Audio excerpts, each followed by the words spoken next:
Good morning from the sunny skies of Cathedral City, California, home to one of the best college softball tournaments in the country. Hard to believe we are already in our final day of the 21st Mary Nutter Collegiate Classic, but boy, do we have some grand finales for you.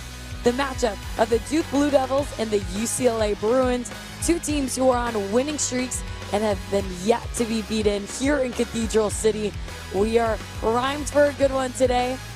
Duke Blue Devils have won 8 straight, and UCLA has been perfect since losing last Sunday. Pleasure to be here with all of you. I'm Sydney Supley alongside two-time national champion Nicole Mendez. And this is a matchup I know we both have circled for some time.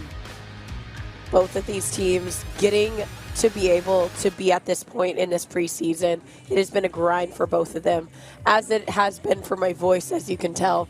But both of these athletes, or both of these teams, the athletes that they have, you can see the buy-in from both of them. Anna Golds as one and Jordan Woolery.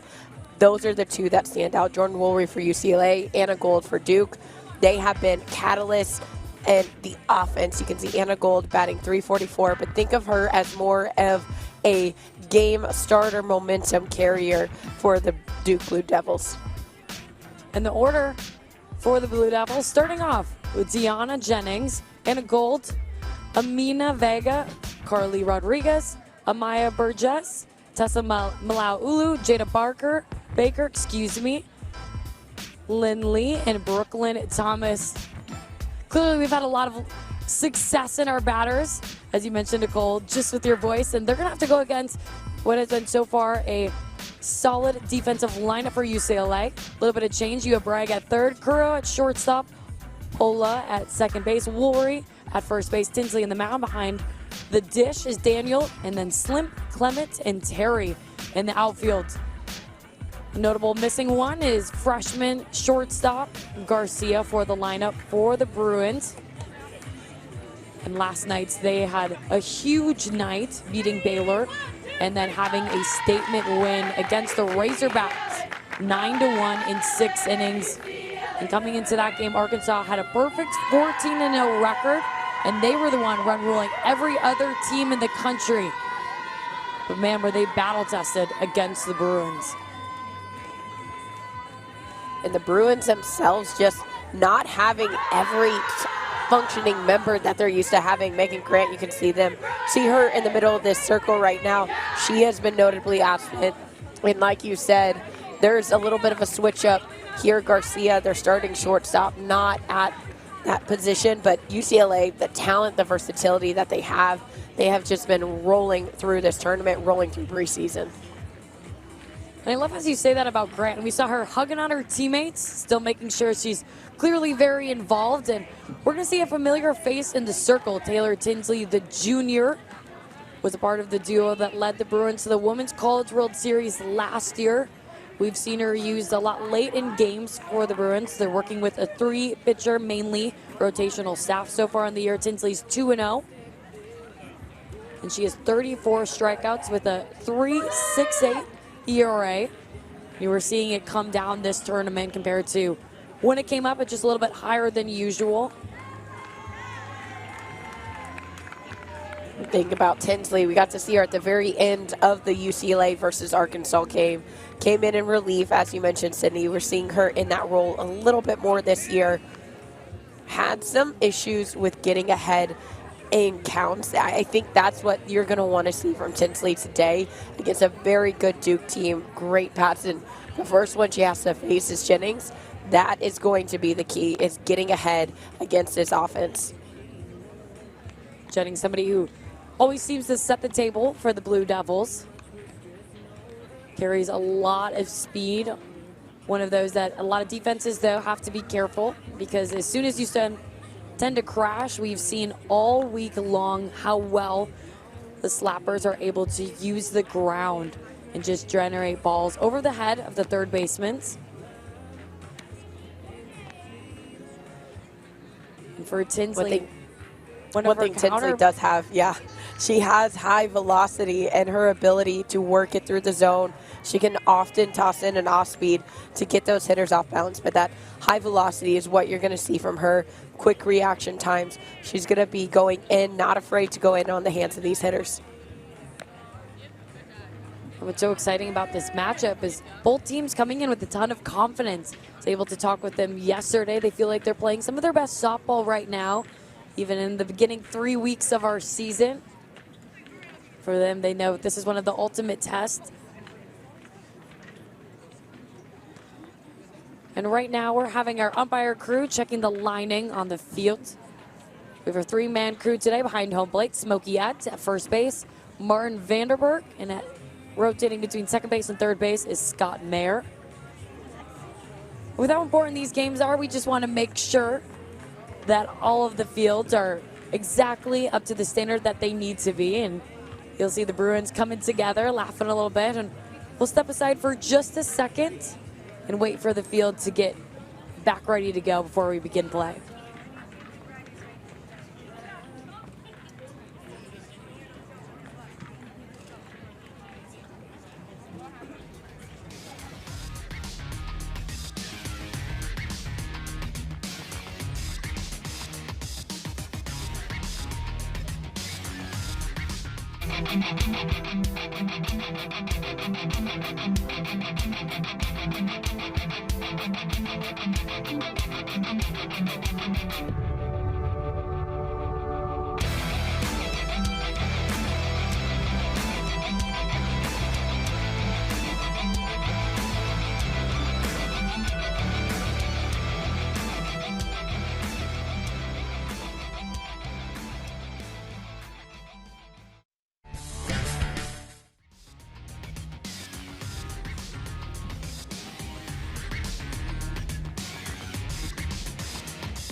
And we are back as the game is about to begin underway. Tinsley at the mound.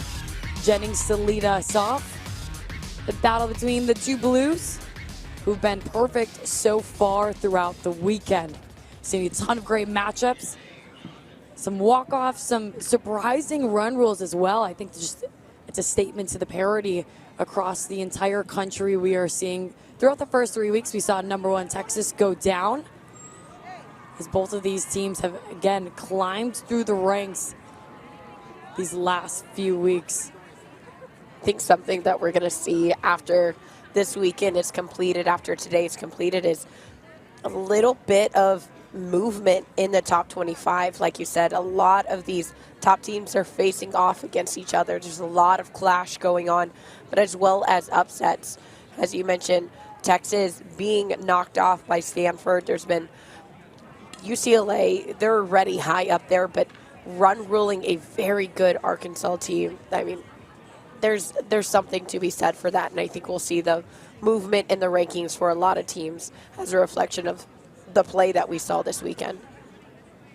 We have all smiles from Duke head coach Marissa Young. We were able to talk to her earlier this week and what she's done in her 8th season already. And for those who don't know, Duke's only been around for 8 seasons, and her opportunity to have had so many firsts, 2021 winning their first ACC championship, won it again last year when they took the program's first trip to the Women's College World Series. Now, some programs who've been around for how long have not even been able to say they've done what so far Coach Young has led her Duke Blue Devils in her short time, and for her it's been an incredibly rewarding experience. There has to be something, there has to be something to be said for both of these coaches. And Sid, I'll let you talk on that a little bit more. UCLA head coach Kelly Inouye Perez, somebody who's worn the uniform herself for the Bruins. Only ever been 3 head coaches in her time. She took over for the great Sue Enquist.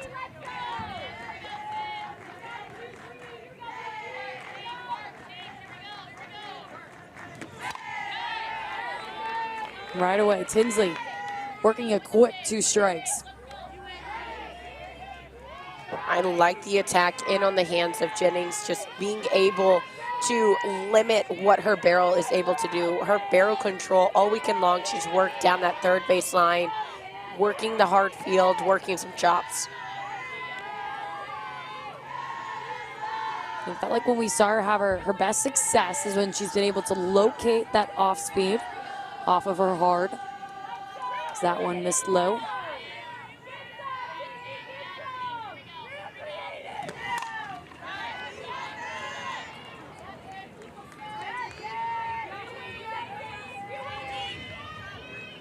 Even on that one, that elevated pitch, that's the one that Jennings is looking for, to be able to chop hard right in front of the plate. Being able to shift that off into the river, make her have to go after it. Too close, not to take. That's what you want to see. And a good eye so far to Jennings.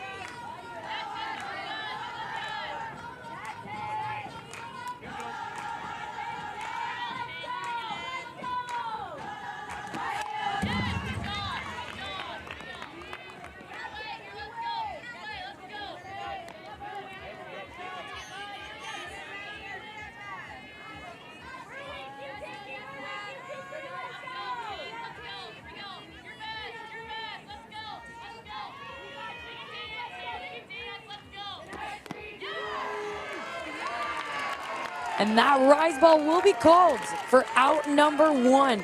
Able to break just enough through the zone. And Jennings, typically a great judge of where that strike zone is, but as you're here early on in this game, strike zones are being established. It varies umpire to umpire. With that count, you have to be able to expand your zone a little bit as a hitter. Protect and don't let that at bat be in the hands of the umpire versus the hands of the hitter. Anna Gold, one of the staples of this lineup for the Blue Devils. And that off speed cuts her a little bit behind.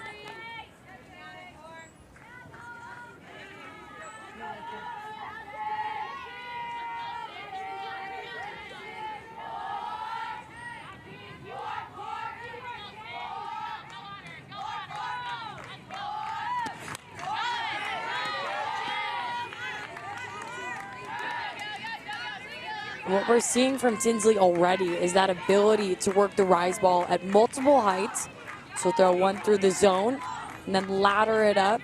Just that control, how impressive it is.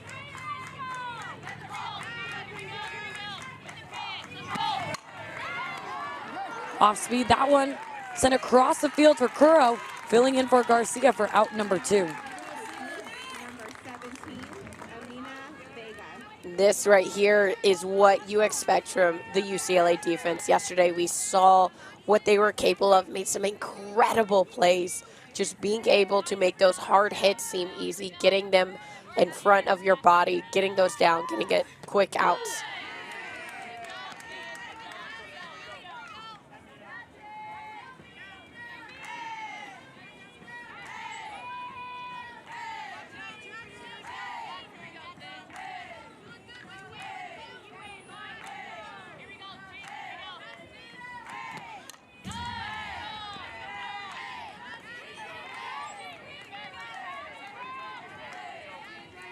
One thing that you see from Vega, she is in this 3 spot between Anna Gold and Carly Rodriguez. Being able to be in this spot, she kind of acts as almost another 2-hole whenever you look at it, is with the power of Gold in the 2 spot. A lot of times she'll get those balls either over the fence, deep in the gap, and you want to have somebody that can move those runners over. That is where Vega finds herself in that position. I love how Duke has structured their top half of their lineup. Vega will spray that one to left field. And it's dropped. Just when you thought Slimp was camped under it, Vega does a nice job making sure she still ran. It's when you never know a ball's dropping. Now she's standing on second base. This game is also early in the morning. This sun is still rising. Kind of gets in the eyes here. You can see the way that her body is having to work into the sun. Just blocks it for just enough to be able to pop out. Like you said, Sid, being able to run hard all the way through. It doesn't matter if it seems like a routine play where you're trying to leg out a ground ball in the infield, no matter what, because you don't know what's going to happen defensively. And Vega, she's putting herself in a great position for Rodriguez as some of their power comes up. Talked about the sunshine we saw right there, how bright it is right now. Most of these teams have been happy to escape the cold, but with that, they're not used to the sun balls. Just when you felt like Tinsley was going to be 3 up, 3 down, now Duke with a runner in scoring position.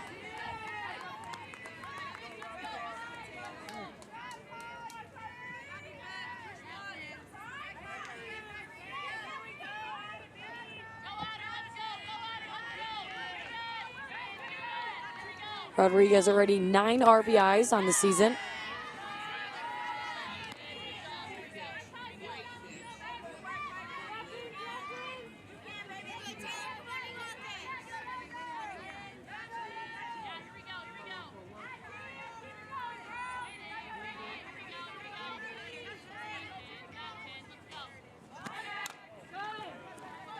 And the off-speed chop to second base for out number 3 for the Duke Blue Devils. Nearly perfect in the top half of the first. UCLA was nearly perfect, as Duke Blue Devils go unscathed, not able to get a run across, and it'll be the Bruins when we come back who will look to strike first.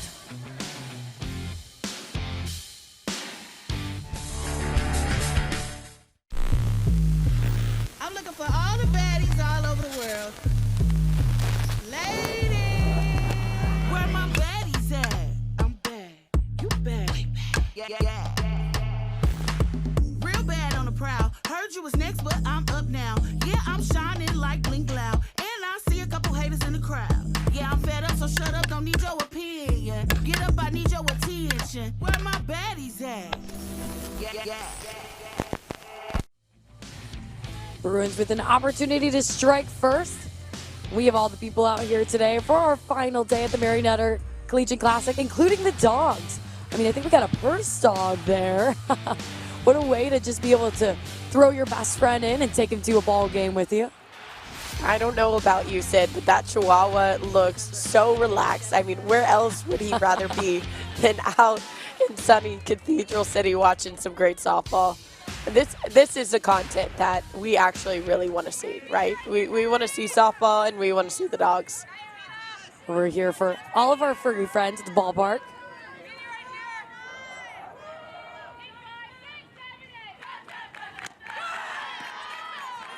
So already the first swinging strike for Curd. You could tell amped up to get Clements to chase that rise ball.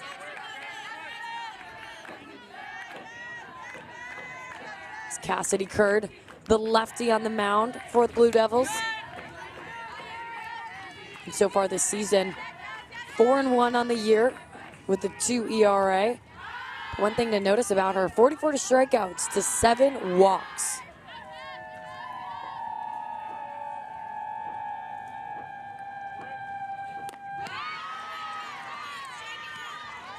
Two big swings and misses. Both of these pitchers are going to be heavy with this up ball. The rise ball is where they live and breathe. A lot of swings and misses. High strikeout numbers for both of them. Cassidy Curd against Nebraska reach a career milestone of strikeouts, 350. She has since long traveled on from there, but that kind of tells you the world of dominance that she's been living in. And as this year has come upon her, she's really had to step into the role of the lead ace for Duke.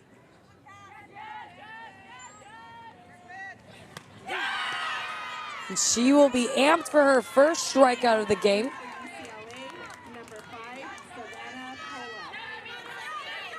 This one, a nod back again to that rise ball. That is something that this UCLA lineup is going to have to battle. And speaking of the UCLA lineup, we just saw Clements After her is Savannah Pola, Jordan Woolry. And then you have Bragg, Curro, Slimp, Daniel, Castro, and Terry in the 9. We've been talking about hitting pitchers all weekend long. Terry with another opportunity to do so. We've seen her have her most at-bats this tournament.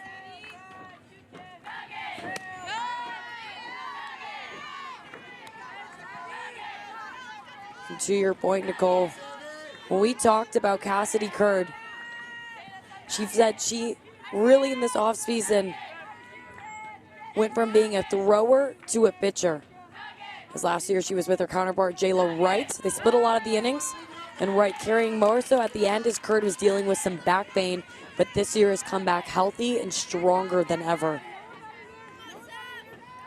And that's a really important distinction to make, the difference between a thrower and a pitcher. That's something that I had to learn and that a lot of young athletes have to learn as they develop. Throwers, they see their sign, okay, rise ball, and I go. And nothing is wrong with that. But whenever you become a pitcher, you start to understand your craft. You start to set up pitchers, get a little bit more particular and meticulous on where you place the balls. That one's chopped over to Gold. And Baker able to stay on the bag just long enough for the out. I mean, this one, that snag by Baker, absolutely big time. You talk about defense on both sides. Duke being able to hang on to that. UCLA, they use that momentum, especially with Pola. You want that runner on because Jordan Woolry, we've seen the home runs time and time again. You always want somebody on the bags if you have her up at the plate. That one just slips away from Curd. We'll earn a little bit of a smile. We've been talking about how well Curd has been throwing on the mound, but the defense behind her as well, she'll credit. You have Tessa Malau-Ulu at third base, Gold at shortstop, Vega second, Baker at first base, Rodriguez behind the dish, and then Burgess in left field, Jennings at center, and Thomas at right. She takes that one for a backdoor curveball. We've been seeing it all weekend long from these lefties. A little bit better placement on that pitch than the one before. Earned smiles on both sides. And there it is again, that backdoor rise ball combo. Cassidy Curd is an athlete. You can see just there from her reaction. She is a passionate pitcher, and she throws with a lot of energy, a lot of momentum. As Warrior will sky that one. Thomas will track it down. And the pitching duel we have had through the first. When we come back, the Blue Devils will look to take the momentum from the mound within their bats.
The softball we've seen this weekend, some of the best in the country, and you can keep up with USA Softball all year long at www.usasoftball.com, finding local events, USA Softball and national championships, and the latest on certified equipment is just a click away. Are you a top 12 player? Sign up and try out for the USA All-American Games.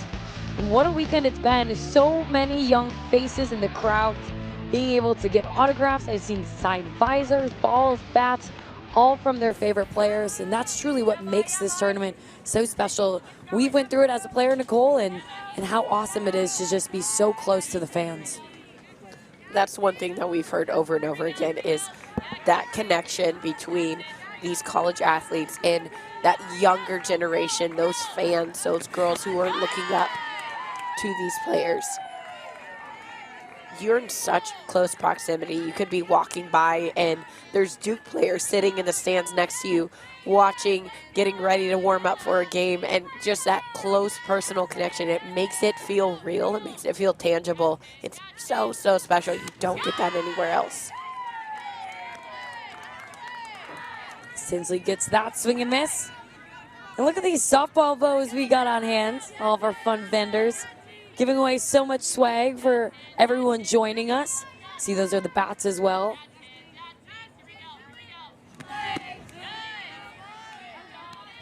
Sid, were you a bow wearer in travel ball? I don't remember seeing it in college whenever we faced off against each other, but in travel ball? Definitely not in college. I think I went through about a season of bows in my era. And then pretty quickly with how dirty, you know, I just got it. It never stayed up. My hair was a mess half the time. So bows were not for me, but I think they're absolutely adorable for others. I love it. I was definitely a part of that. Big Texas, the bigger the better. And that was my motto for the bows. Right now, Taylor Tinsley, the bigger the better. She's making a statement with these first pitch strikes. Against an old teammate here. Tessa Malaulu transferred from UCLA to Duke in her final season. She's going to take that one for a ride, but just short at the fence is Slim. And I know this is a game she's been looking forward to, seeing so many familiar faces, and how crazy, I'm sure, you have how many at-bats against Tinsley in just normal practices to now be facing her in a game.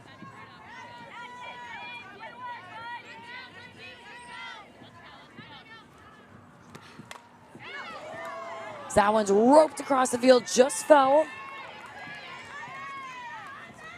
Already we're seeing less swings and misses by the Blue Devils in the second inning, starting to find some contact against Tinsley.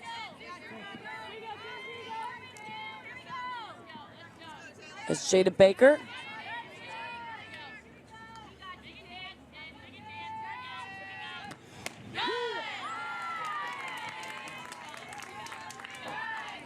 But Taylor Tinsley, first outing back in the last inning, strikeout, then another quick out. This inning, strikeout, another quick out. She has been working at a frantic pace. She will go to work for out number 3 for the Blue Devils. And we have a rubber match on our hands that is developing very quickly as we wait to see which lineup can crack through first.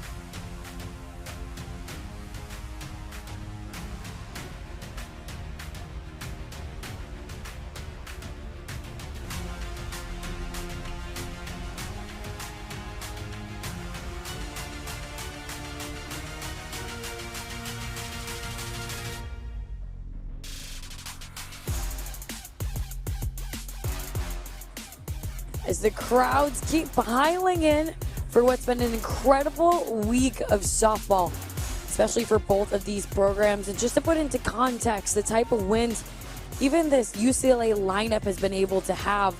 They take on a ranked Missouri. They beat them 4-1. Then you take on a red-hot Nebraska team who put up 20 home runs last weekend. They've been on a tear all weekend long, and they run roll them in 6 innings for a statement win. They beat Tennessee 4-3. Baylor, and then Arkansas. I mean, they had a gauntlet of a row. They knew they were going to have some of their biggest challenges of this season, and it's really a Women's College World Series field, and so far this team has stepped up to the challenge every single time.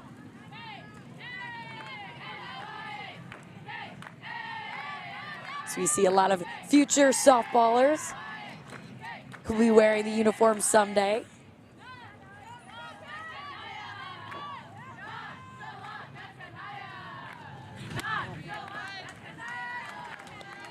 The freshman. Go ahead, Nicole. One thing I kept hearing repeated over and over and over again while calling UCLA, while listening in on conversations between parents and fans and alumni, is the buy-in from this UCLA team. I think it's something that is so special, and it's really hard as a coach to predict, okay, is this team going to gel together? Obviously, you recruit talent, but you have to recruit athletes that will become a team. And what this UCLA team has done is just buy into one another, buy into their process, buy into their coaches. And I think that's the result of the work that they put in the fall, paying off here early on in February.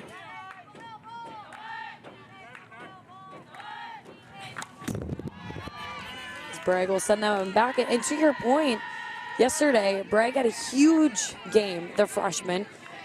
And in her interview after extending her batting average by how many, now she's second on the team, she said she felt like she could stick to her game plan because of the feeling of the team rallying around her. And her last quote was, "I know I am where I should be because this is my family." And when you have that feeling, you're just able to play some of your best softball. And for her to feel that as a first-year player as well.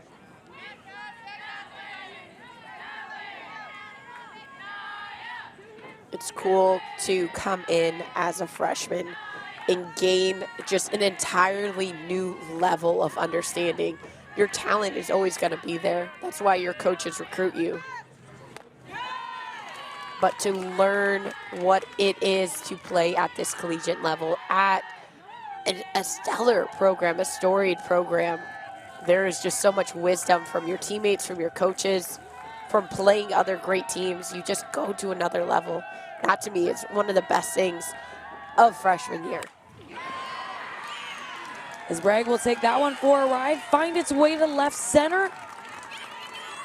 And a long base hit is that one because of how hard it was hit off the bat by Bragg.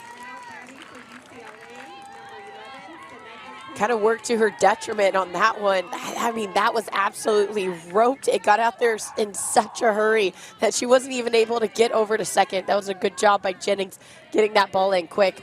But that ball got out there in a hurry. And then there's your favorite sliding mitt. I love that sliding mitt. How could you not? It has the Bruin Bear on there. A little bit of fun and creativity. I love that. You see it all the time in basketball. You have that fashion that these athletes are able to incorporate.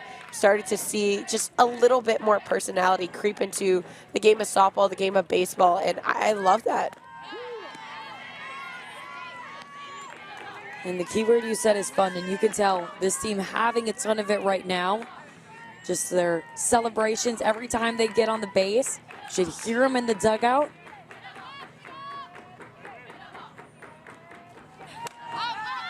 Seneca Curro fouled that one back. Has a chance to stay in. And up against the fence. Baker able to make the out.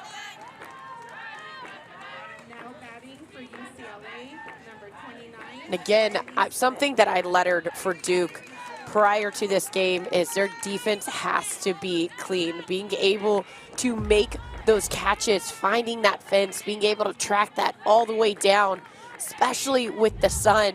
You can see a little bit of struggle there, but making those plays for your pitcher, having that clean defense is going to be key for Duke. And going back again to Bragg, her hit, Jennings being able to get that in so quickly and avoiding another additional 60 feet. Those little things are going to pay off later in the game for Duke.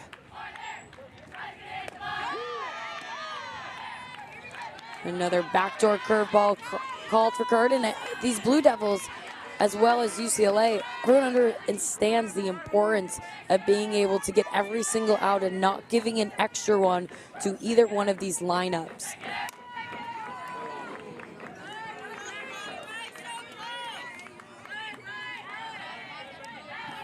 You always know that was a hard hit by the roar of the crowd. Got a little bit of oohs and ahs there. That I love when the third crowd base gets line. involved. Oh, I do. That third base line has been hot for both of these teams. A lot of success for them.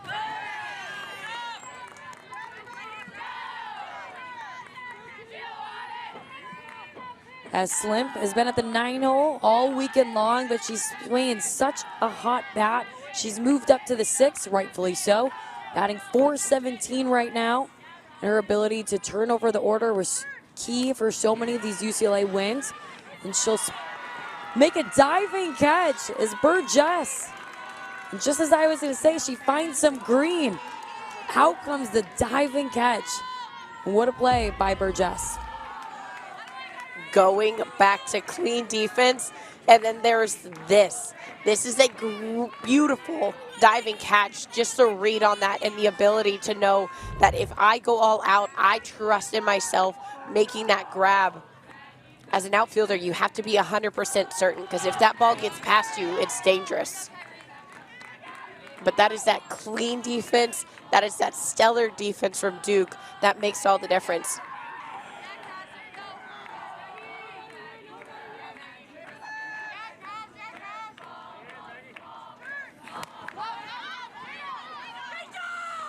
This one will be popped up for out number 3.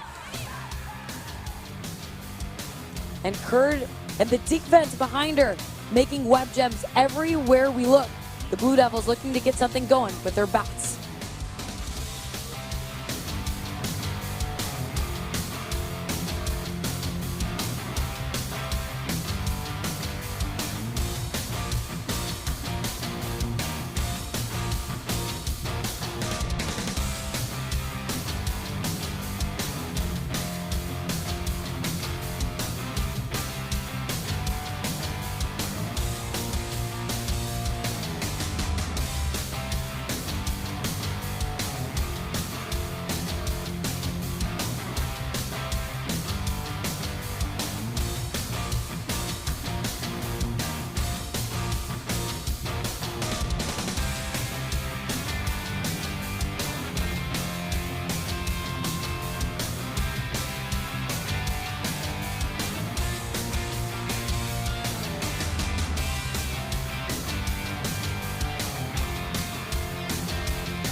The Oakleys themselves.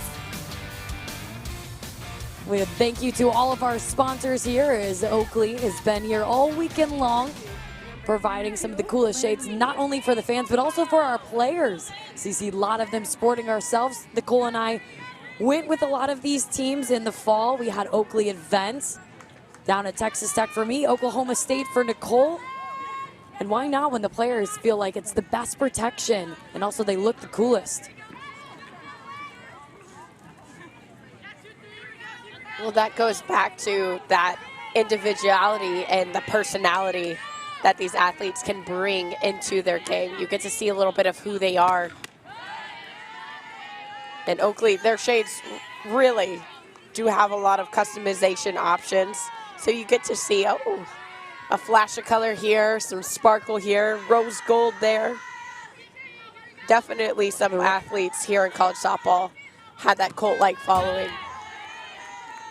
Yeah, the rose gold. You and I, we did it wrong the first time. We got more fashionable glasses, and then we realized that was impractical. We still have the ball player roots. We needed the ones for the ball fields. We're out at the softball fields way too often. Should have got more functional over style the first go round. And Tinsley showing off that rise ball.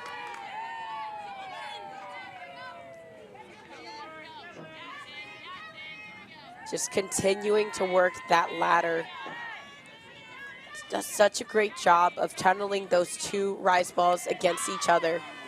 She has a low rise ball that will end right below the letters, and then one that jumps up right above the shoulders.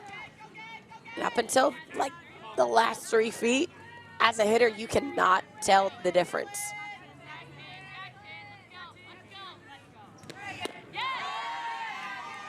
Even right there, every single take, you see the Duke batters so ready to swing at the last second, able to hold back. That just goes to show, to your point, the deception and tunneling that Tinsley is doing.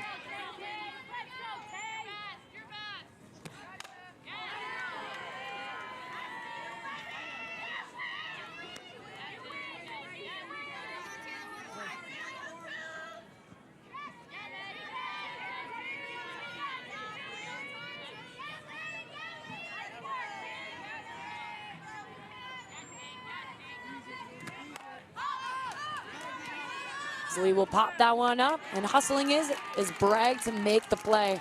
A ton of fly balls so far as both pitchers working up in the zone.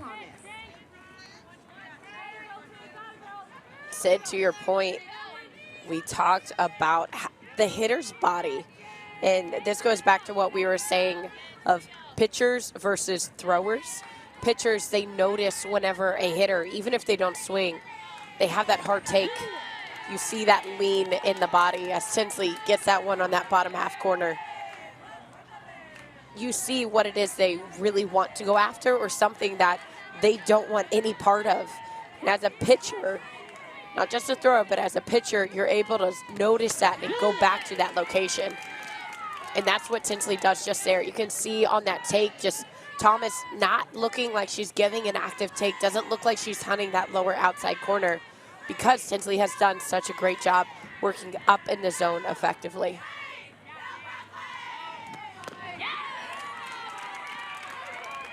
Brooklyn Thomas with the strikeout. And just when we think Tinsley continues to ladder up in the zone, she's able to take that one even more outside. I think what's most impressive by this UCLA staff, led by Tinsley, Terry, and Fisher, is each one of them are some of the biggest competitors, I feel like, right now as just human beings, but also their ability to want to share the ball, understanding, as both of these teams do, that it takes a staff to be able to get to the end goal of the Women's College World Series, where both of them ended last year.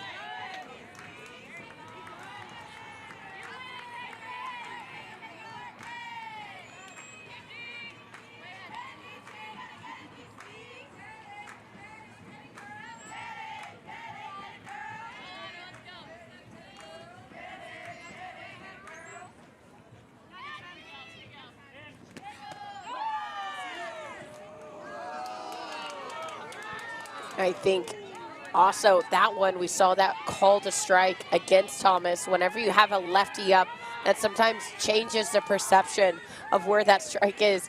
You see both Daniel and Tinsley getting ready to throw that ball around for strike 3 and out number 3. Jennings will take that one to Slimp, who will make out number 3 herself. As a quick first way through 3, as we wait to see which lineup is going to be able to battle test this pitching that's emerged so far in the game.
we've been talking about how the Blue Devils have reached new heights, largely due to Anna Gold, the leader of Duke in career home runs. And we are lucky enough to be joined on the broadcast with her own very mother, Julie. Thank you so much for joining us.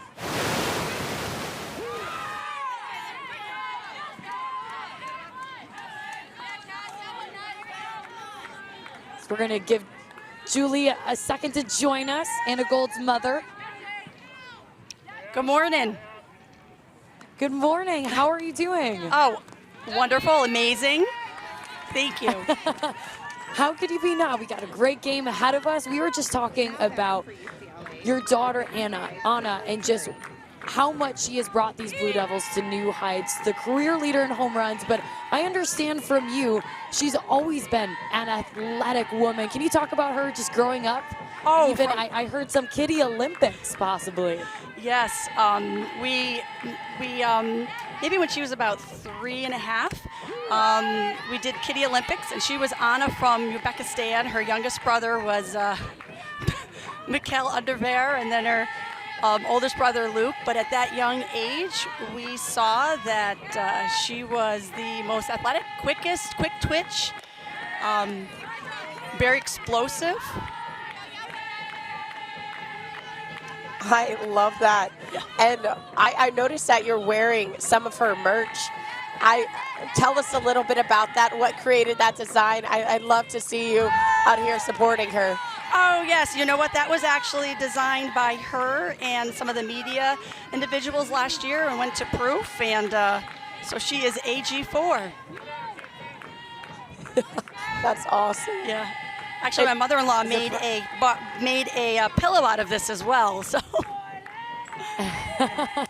Well, Julie, we know a lot about obviously how talented your daughter is on the softball field, but nobody knows her better than yourself. Can you talk about just who she is off the field as well? Oh, geez. Thank you for asking that question, because these young women are so much more than high-level collegiate softball players, right?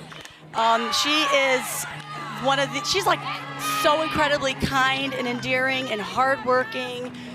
She perseveres, and she's someone that just has this this loving, quiet ability to support even without words, if that makes sense. But she has so many outside traits and hobbies that she loves. Something that she actually loves to do that she's not able to do that much now is she loves to fish, like game fish, like bass. Yeah. We are from upstate New York, so not far from a plethora of freshwater lakes. And she used to snow ski and water ski. She loves to bake, and she used to play the violin. And yeah. All these talents, my goodness. Well, we're going to have to see some of those. But right now, obviously a little busy with softball. So, Mom, we'll let you get back to the game. But thank you so much for joining us, You're Julie. welcome. Thank you so much for having me. Take care. I love the line. Her mother used that. These athletes are so much more than what they do on the field. Is we obviously get the ooh and ah on the plays they make, but just remembering the human side of all of them that's what makes this game so special, is the people. It really is. And the interest we heard her mom talk about. She loves to book, loves to cook, loves to create, play the violin, which I think is just as impressive as playing collegiate softball. Just a wide variety of interests, and it's been really great, especially in this level of NIL. You've seen these athletes be able to express themselves in a different way that they haven't been able to before, and really pursue those interests. As well, we've been talking. Kurt has made a quick 2 outs. Back to the top of the order for the Bruins. And with each out Cassidy Kurt makes, you can tell how much every single one means to her. Just fired up, that passion on display.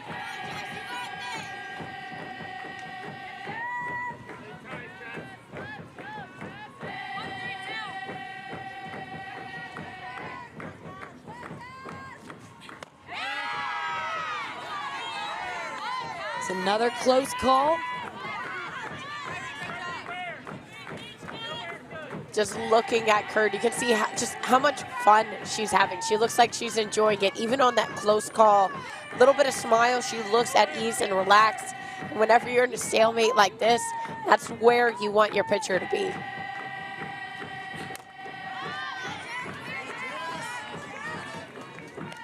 For the Blue Devils, they were in a rubber match even yesterday against BYU. Combined between both of the pitchers, only 5 hits in the games. They were able to leg out a run there at the end. But for these Bruins, we have just seen the bats alive at every single one of their games. Hasn't mattered who they are facing. So far, Curd has kept them on their toes.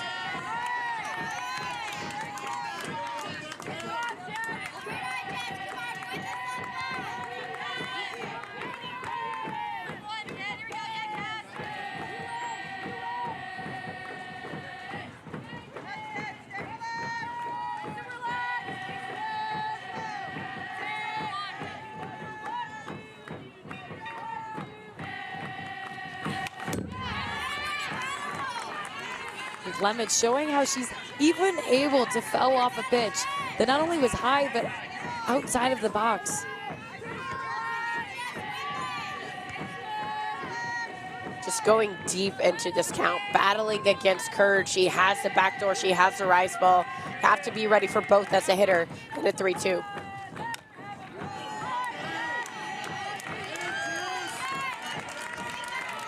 What a battle. You can hear the crowd getting into it. And Curd will signal to Rodriguez, I'm sure, to come there and strategize, probably saying, well, okay, what has she not seen of mine already? We got some fans in the stands. And we've had this crowd all week oh long. My gosh. Yeah. Said you were talking about just the energy and the feel yesterday whenever Nebraska had back-to-back home runs, and how the energy of the crowd, the roar of the crowd was so infectious. Everybody had to wander over and see what was going on. Looks to be the same way this day. It's been an unbelievable turnout in Cathedral City. We'll have almost 35,000 people will have walked through. And Clements winning the battle between that one. And the storyline all week long for the Blue Devils has been able to put pressure on with 2 outs. We've seen it win how many ball games for them as they continue to not roll over after getting the first 2.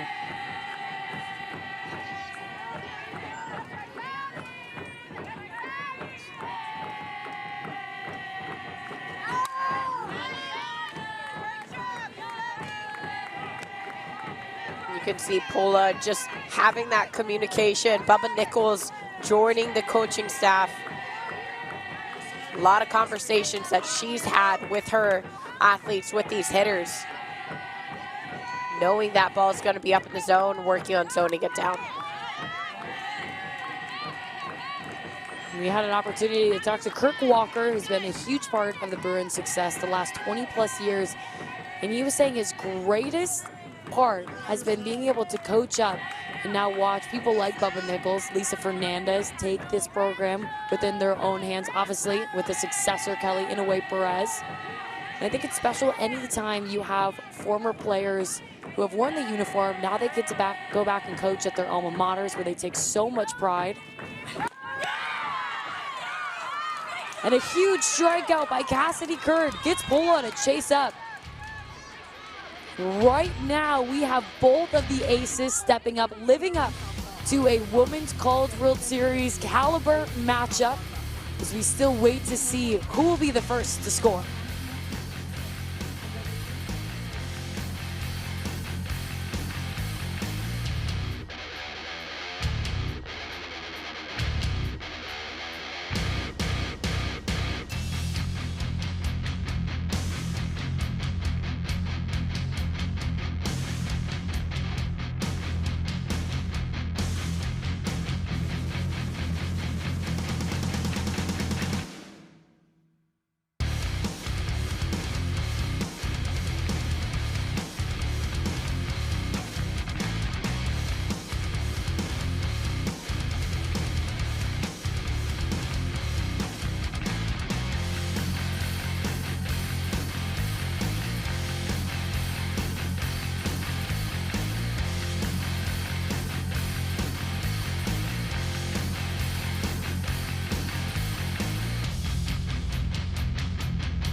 as we get back to a match between two teams who ended their season in Oklahoma City last year.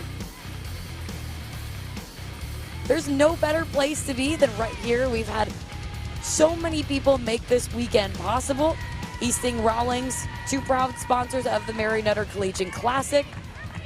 And they are training the future softballers we will have on these fields someday. Quite literally.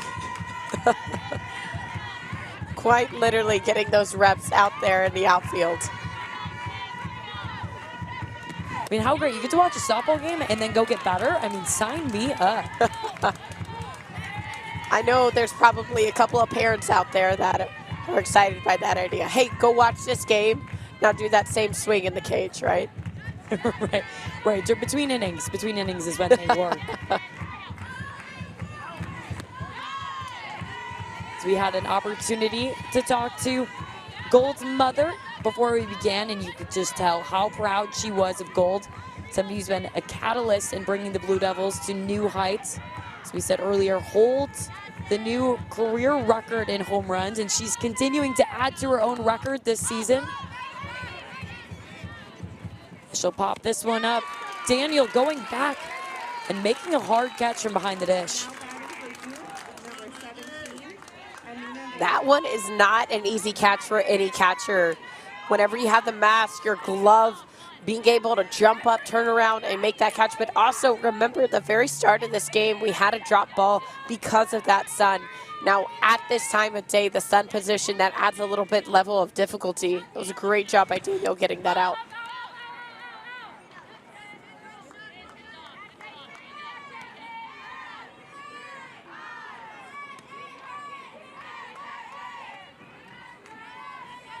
Zamina Vega looked to, Nicole, you were talking about the chanting last game, and it's the never-ending cheer by Duke, and now it looks like we're hearing a little, or by UCLA, and now Duke, as you were mentioning, is stealing a page from their playbook. I mean, if it seems to be working, imitation is the highest form of flattery. If it's working, creating rallies, why wouldn't you take that and create it on your own? Can't tell you how many times I was out on the preseason trail and our team would hear a new cheer and we go, oh, that's pretty good. We're going to steal that cheer. Yeah. Take it, make it your own. Right. There's no originals these days, let's be honest. The Aussie sprayed, and the sun balls continue. And Clements, you could see her blocking the sun for how long at the last second, able to snag it. 32, Kyrie Rodriguez. Just UCLA doing a good job since that first inning, just managing the sun balls. We spoke on the fact almost every single inning, Duke has had some form of pop fly, ball in the air.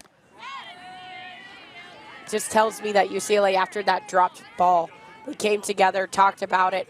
What's the adjustment that we got to make? And everybody has really done a good job creating that to get those outs.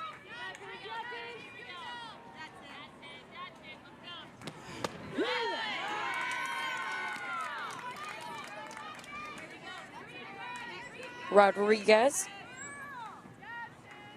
hitting nearly 300 on the year.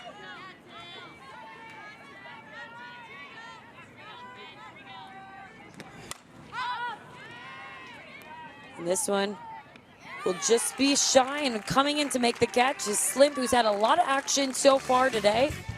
And the bats have been quiet due to the defense and the aces in the circle.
Cathedral City. We've had a lot of highlights so far this tournament, including a lot of Jordan Woolery bombs. So we thought there would be nothing better than to bring in her father.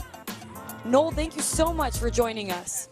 Now batting for UCLA, number 15, Jordan. As he's proudly representing the new UCLA logo t-shirt. And we've been talking about just what an incredible weekend your daughter is having. What has it been like just being her father in the stands for all of these home runs and special moments? We are so proud of Jordan's hard work, her success on the field, and we're equally as proud of her success as a human being and just a person representing this incredible sport of softball.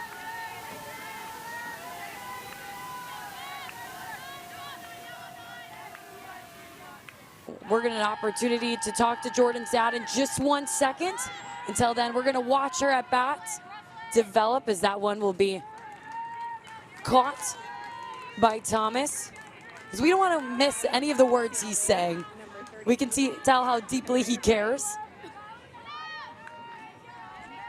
I think anytime you get the chance to hear a parent talk about their athlete and, again, gain a little bit of insight into who they are, what makes them who they are, you never want to miss a single second of that. You know, somebody that I do love the thought of learning more about is Bragg, and the way that she has performed, she's really stood out.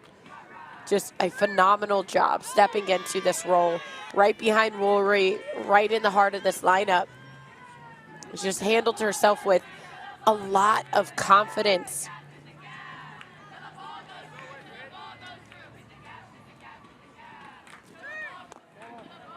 As a freshman, already 1 for 1 on today. And what an outbreak weekend she has had. You can tell she just loves being a part of this program. As the Bruins brought in the #1 recruiting class 2025. As you see 4 of them in the lineup today. We've seen 5 a lot. She's going to have to go through a tough battle within Cassidy Curd. And one fun thing to note is, as you watch Curd throwing to her catcher, you see a long red stripe.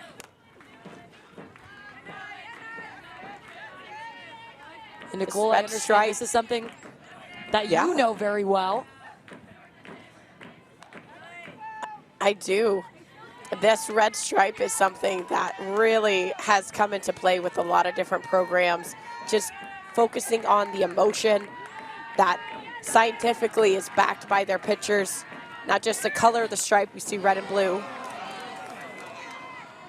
Is that one will be caught just at the fence.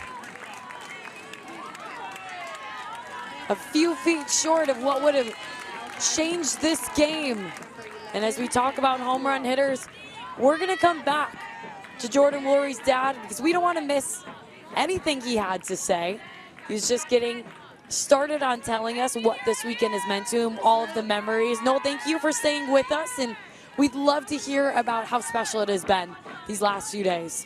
This has been an incredible opportunity, being able to watch Jordan, just as she's grown as a player and as a human being. We're so proud of her accomplishments on the field, but we're equally as proud of her accomplishments off the field and just the kind of human being that she is. But being here is definitely a special time. All this great talent that you see.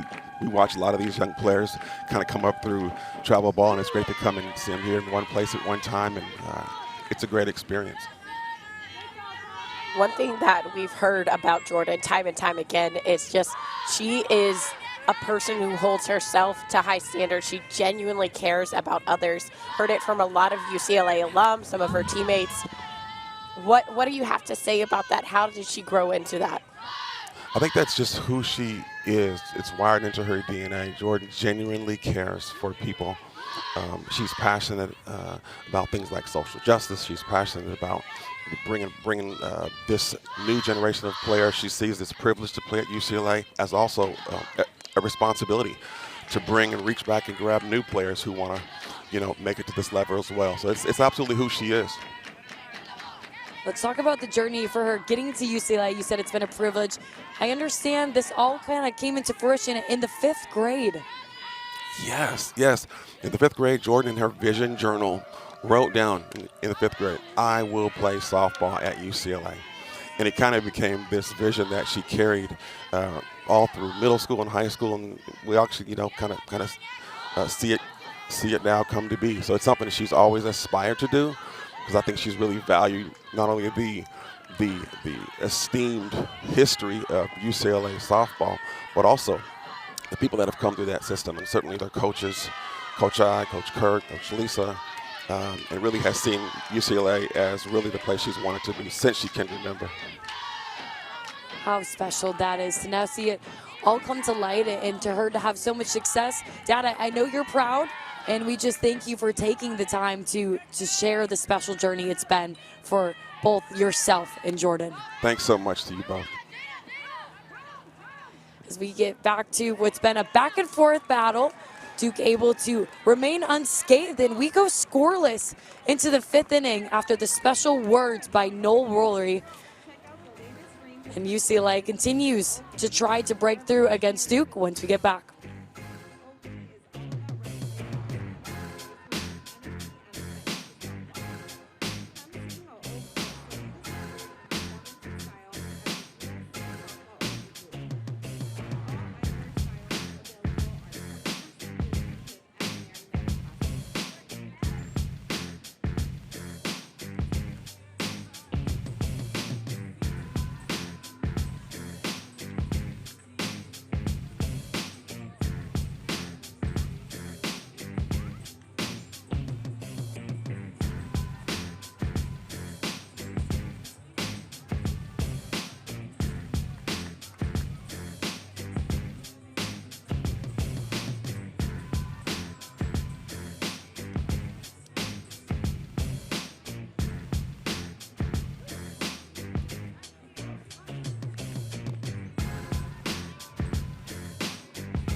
PGF was founded in 2009 and today crowns the unquestioned national champions across the 9 age divisions.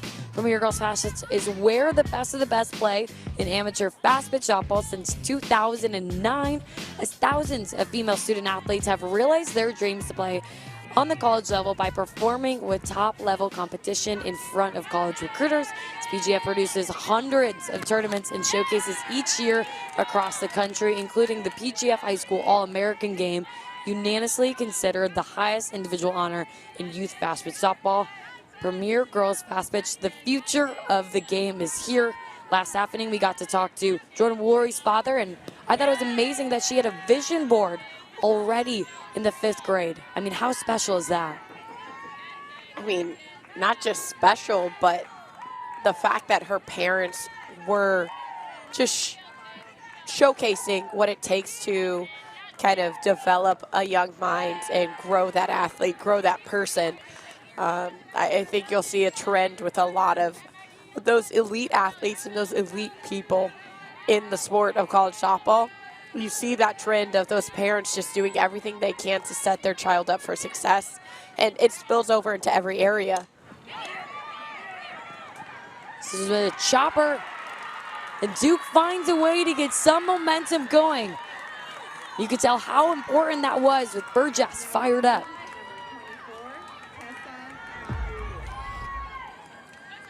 I mean, this one is placed perfectly. You see the convergence between Tinsley and Woolery, just trying to figure out who has the best angle. And whenever you have that kind of speed, that is when you know that you put pressure on that defense.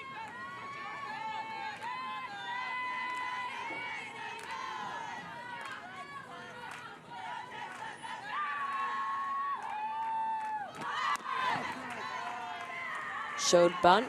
Pulled back from Tessa Malalaulu. As we mentioned earlier, the former UCLA Bruins player decided to go to Duke, where she was recruited out of high school for her final year.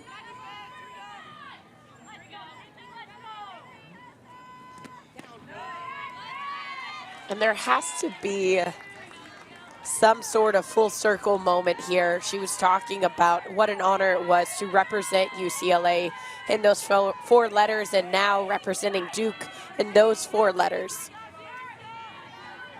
But I'm sure there were plenty of times. Sma'u lays down the bunt, tries to leg it out. Woory able to get the tag, but not before Burgess, now in scoring position. In Duke right now playing the strategy game, it has been a pitcher's battle, just going back and forth. Not a lot of base runners, not a lot of errors, not a lot of balls being surrendered. And the call is overturned. So you see Marissa Young had a conversation with Blue, and ultimately, I believe he said Warriors off the bag.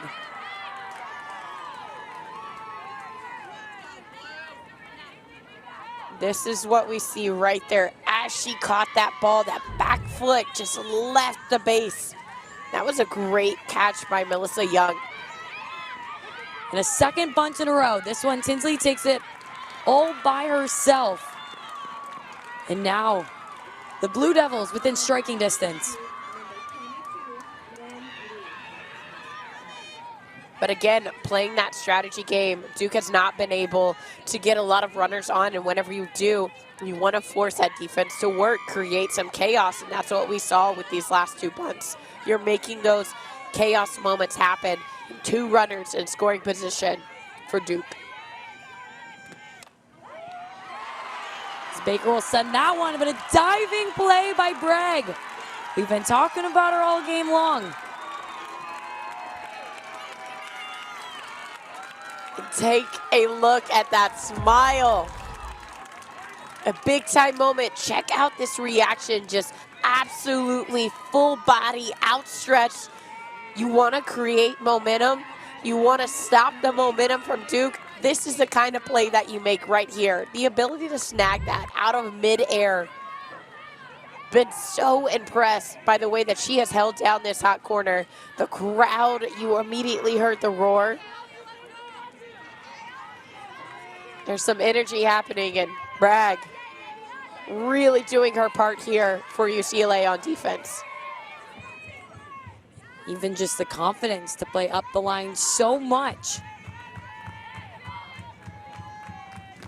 Is now the Bruins with 2 outs. And just when you felt like Duke was knocking on the door,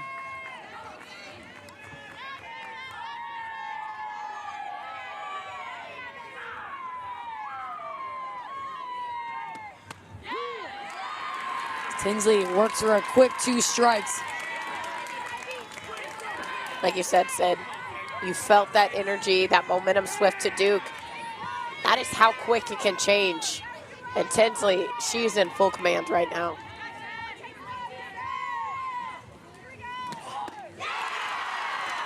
And a huge strikeout.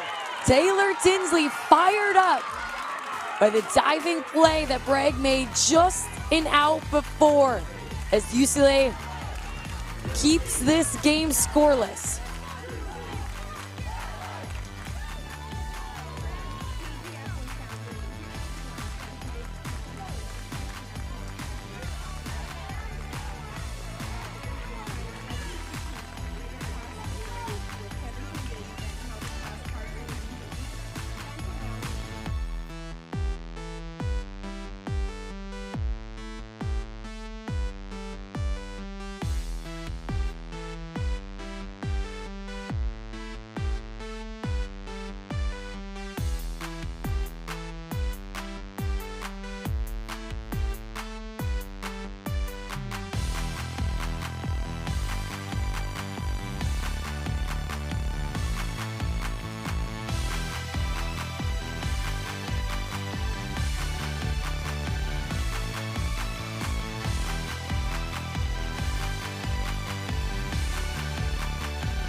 So many incredible matchups so far this weekend.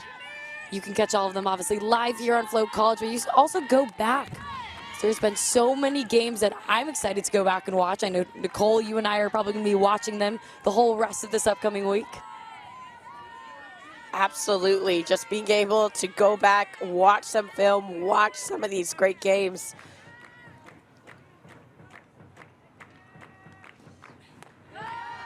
In the moment. This has been Yeah. a matchup that you and I were looking forward to, one of the ones we had circled for this weekend.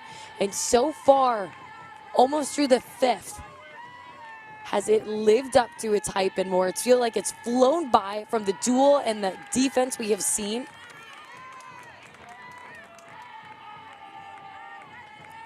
Well, it's been a pitcher's duel, and whenever you're that efficient, facing the minimum almost every single time for both sides, save that last top of the fifth. As the Bruins find a way to get on. It's none other than Slimp, who's had all the answers. Went from the 9-hole to the 6-hole today.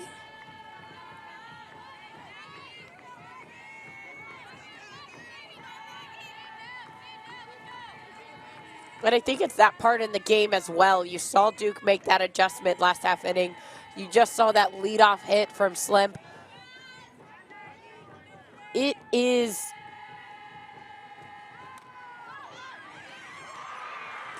and the Bruins tried to make a bunting play, but the catch by the Blue Devils as defense continues to show up and show out. a little bit of high fives there from Cassidy Curd. Just look at, again, the full out extension. Clean defense is the key to the game for Duke, and what they have been able to do has been make those routine plays that come to them. But also, you look back at the diving play that Burgrass had that you just saw on that bunt. They're making things happen. You look at UCLA, what Bragg made when Duke had all the momentum. It shuts things down.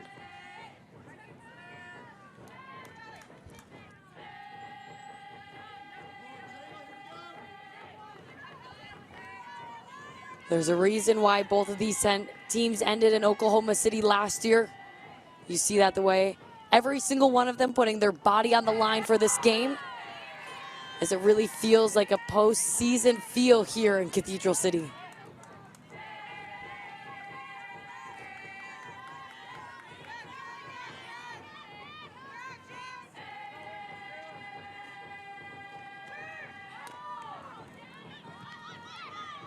Castro turns on that one, but Malau Ulu showing off the throw on the run. Just taking that momentum and continuing to feel like they want to shut that door. Always talk about the game being split up into 3 parts. You have innings 1 and 2, innings 3 through 5, and then you have your championship innings, innings 6 and 7. We are creeping up on those championship innings where anything can happen at any moment. Caitlin Terry, known for her pitching, has had more opportunities to also impact the game with her bat.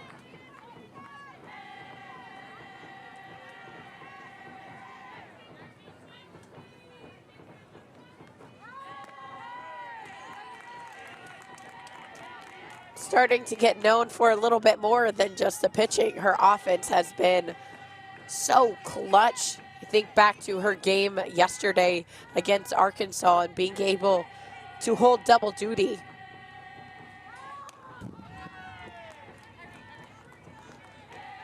And to show how athletic Terry is.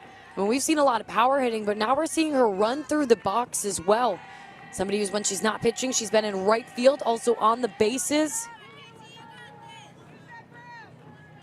Especially with Kurt's rise ball. Whenever you're running through, it's a little bit easier to control the barrel. Keep that bat on the top half of the rise ball. She's able to control it on that one, watching it go by for a strike. And one quote I loved by Marissa Young this week is she talked about how proud she was of Cassidy Curd, how she's evolved from year to year. She said, from the kid that no one knew about, not many people recruited her, to the one that everybody is preparing for.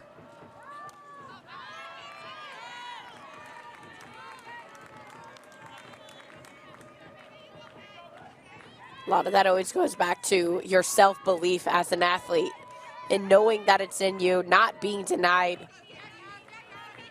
And that's exactly the kind of quality that you want in a pitcher, is that self-belief and unwilling to be denied.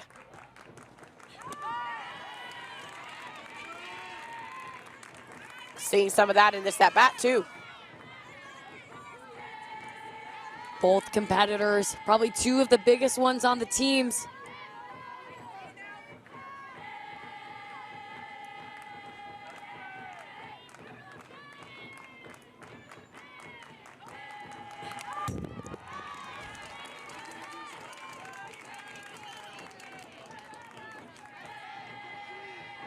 Seeing Curd go up in the zone, also work the back door. And Terry has done a good job just managing both of these balls that have come at her. Different location, different heights, but again, it goes back to slapping, moving through the zone, controlling her barrel.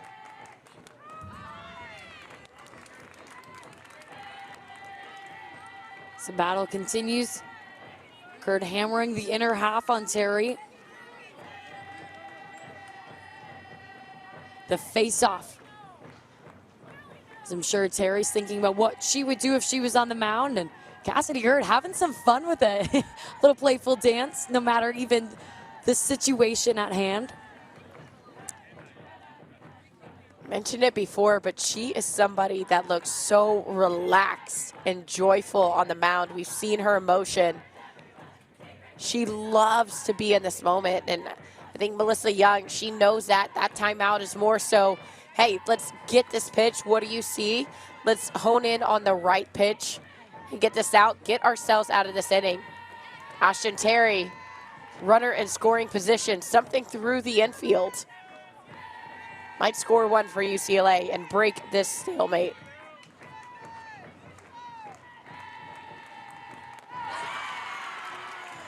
And Terry will win the back and forth battle. And I love the way she looked right into her dugout after taking the walk.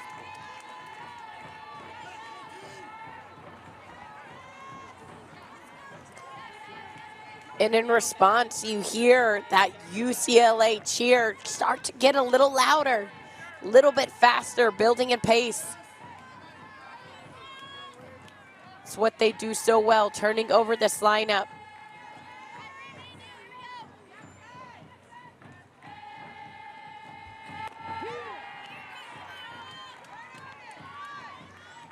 Jessica Clements, the way she has elevated UCLA's batting order since coming with all of her experience, the two-time Big West batting champ.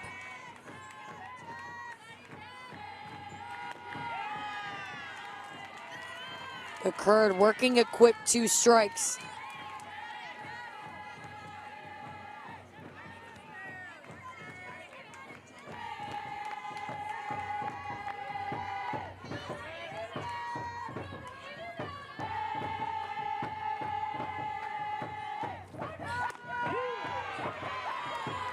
Is that one strike number 2? The first one even got me with how close it was.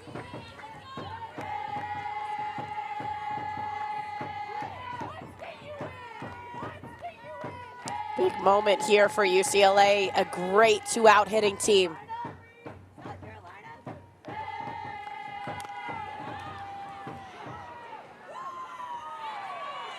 And a huge out number 3 by Jennings in center field. And this game will remain scoreless. And what team will be the one to break it open first?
What a 4-day event we have had. We would like to thank our sponsors for the Mary Nutter Collegiate Classic, including Japan Takum. Japan Takum is the Japanese Trade Association of Confectionery Manufacturers, and Jug Sports. The Mini 3 Jugs machine is the easy answer to all your softball practice needs. And speaking of Japan, we were able to interview Maya Brady yesterday at the fields, where she made some breaking news as she will be headed over to play there already next month, as we continue to grow the sport of softball, not only in the U.S., but across the world.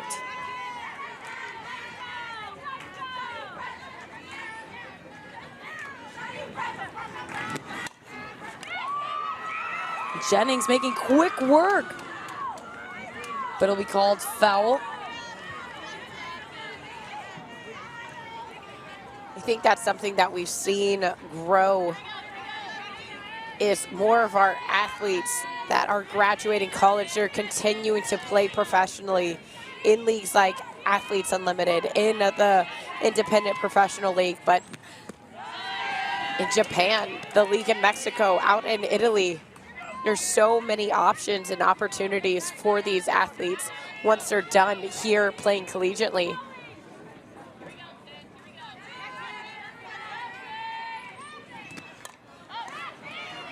That one sprayed through and finds some grass for a base hit. Get a base hit, you earn a little dance celebration.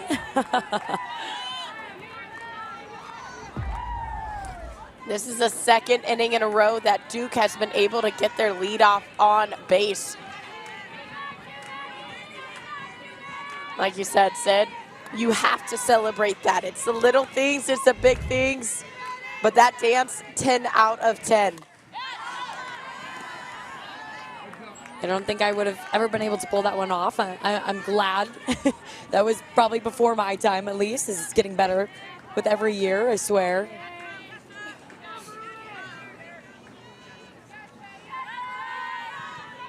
And now the opportunity for the one who holds the home run record for the Blue Devils.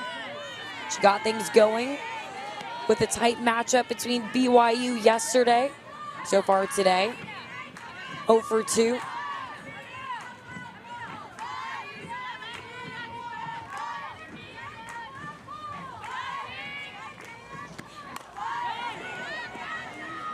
She will send that one to left field and at the fence, but able to rob it is Slim. But not before Jennings tags up at first base. But my, oh my, what a catch. So much to dissect in that play, but Riley Slim being able to rob that home run. We saw it last inning. We see it again this time. UCLA defense coming up clutch for Taylor Tinsley and keeping this Duke offense down. And coaches right now, I think there's a conversation of, did Jennings get back to first base, tag up before she advanced to second?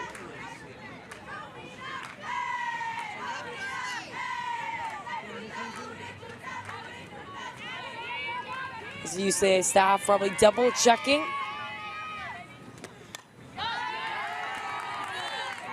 But the call will stand. Jennings on second base, and the MVP of this game has got to be the defense from both ends.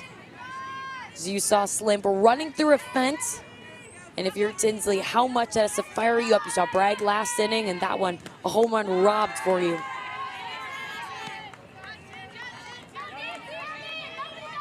Like I said, championship innings 6 and 7, those are the ones where anything goes, where you rob the home runs, where you make those diving plays. Anything can happen here.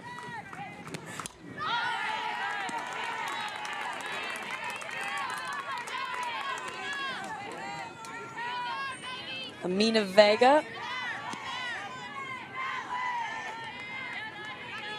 So far in her junior season, hitting over 500. And the opportunity to get the Blue Devils the first on the board.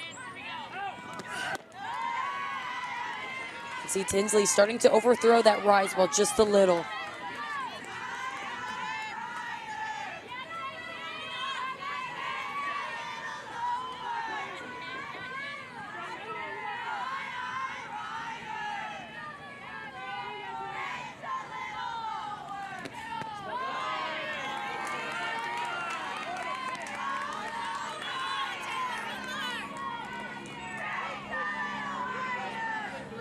You can hear the dugout of Duke trying to do whatever they can to get in the mind of Taylor Tinsley.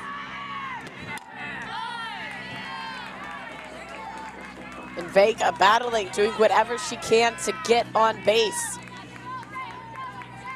There is no doubt this Duke offense is up and rowdy. I feel like over the last several innings, we felt the momentum and energy that has just been building and building and building. They were stopped short last inning. UCLA defense and Taylor Tinsley, they're wanting to keep it going in their direction. And a changeup that floats in at the top. Vega thought she was taking a walk down to first, but Tinsley with a huge 2-out strikeout. As a pitcher, this has to fire you up. As soon as she sees Vega running away and then the strikeout call, that fires me up as a pitcher. UCLA 2 outs after a very, very strong start by Duke.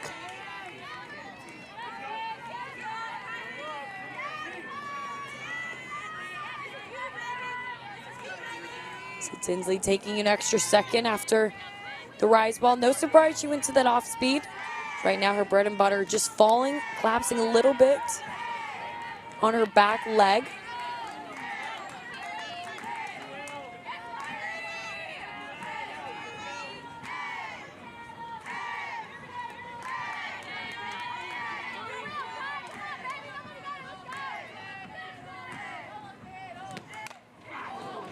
Carly Rodriguez took that one for a ride. But as many would say, just a long strike.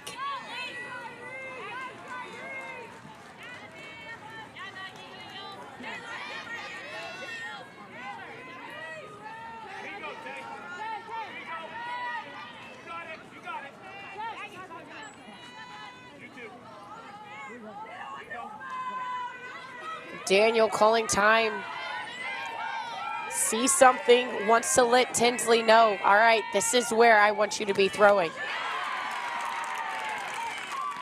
And what she saw was right on the money. It's a veteran move by just a first-year player behind the plate.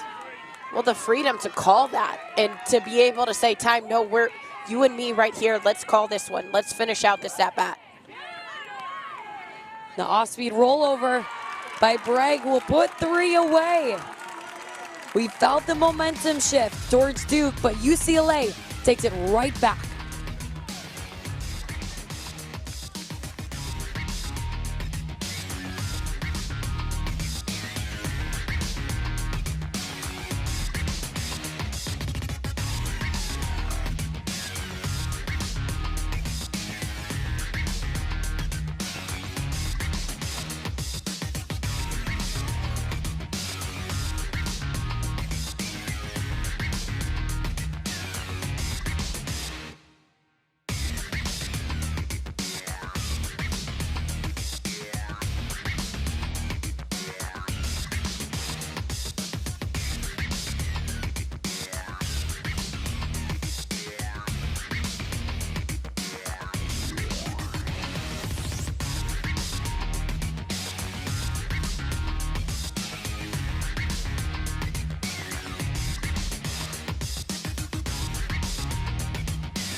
Everybody's coming out for a battle of 2 top 10 teams we have on display. Both have been perfect so far here at the Mary Nutter Collegiate Classic and refusing to go down without a fight. We've had so many good games across the board. These fans have not walked away unhappy, that's for sure. We've seen home runs, we've seen web gems, diving catches. And this really is just feeling like a Women's College World Series postseason atmosphere.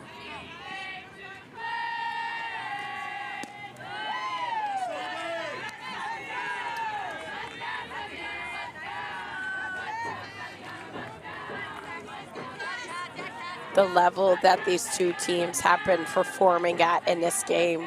What a battle.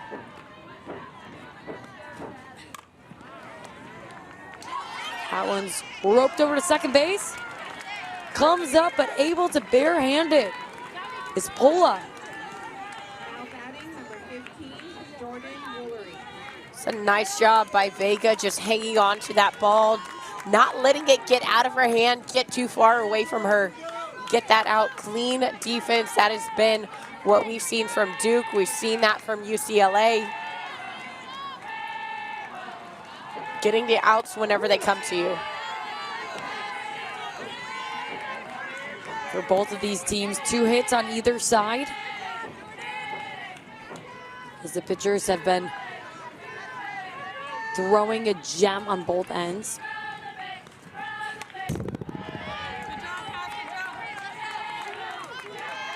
Woolery's the one who's got things started for the Bruins last night.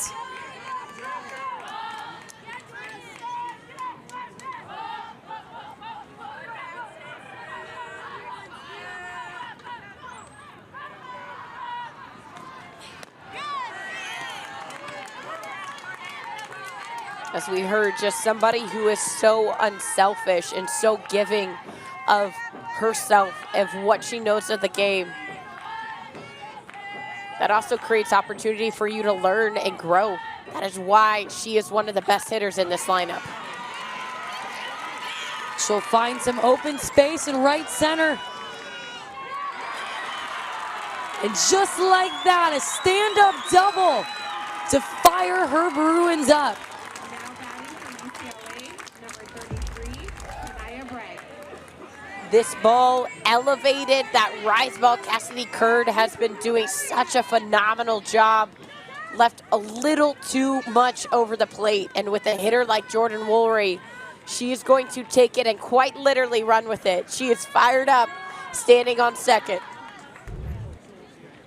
Somebody who's want to wear the 4 letters across their chest since the 5th grade. Continues to live out her dream. You can just tell how much, not only this game, but this program and this team means to her. She'll get a pinch runner, as this would be a huge scoring position. Break open the tiebreaker. Her father right there, Noel, who we were able to talk to, and how special that interview was. And Mom on the other side, have to spread out the love for the Wooleries.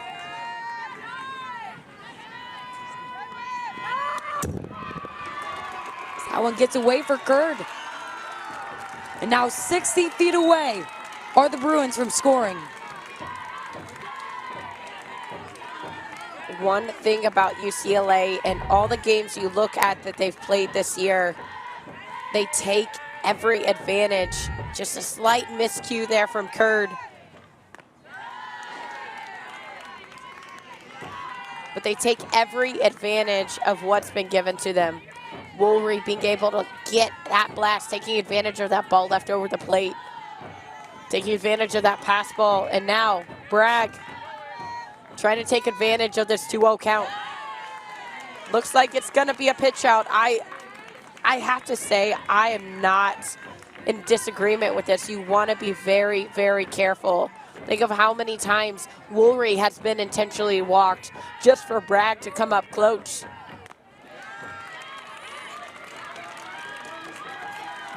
The ultimate compliment for Bragg is taking a free base intentionally down to first. And the senior with Kuro will enter the plate. And you have to love just the smile. We've been talking about Bragg all game long. and the joy that she just plays with. As now we have 2 pinch runners on the corners. A lot of speed for UCLA on the bases with only 1 out. Curd, something on the ground here. Get your defense to work. Double play. Duke trying to fight their way out of this inning. UCLA did it just half an inning ago.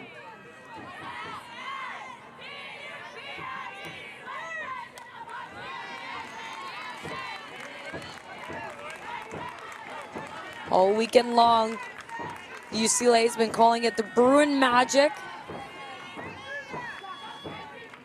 As Curl tries to find a little bit of that herself.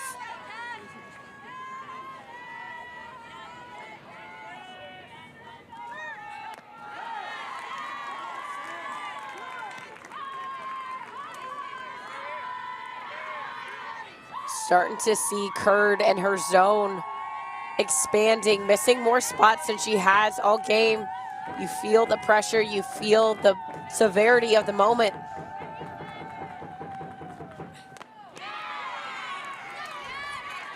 Curd able to get her to chase on that one.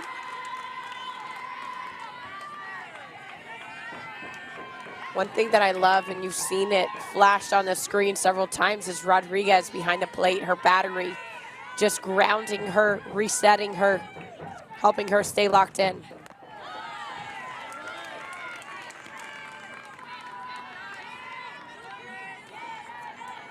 Just those quick quips to a pitcher. If you really know who your pitcher is as a catcher, you're able to give them those one-liners that help them in that moment deliver what they need.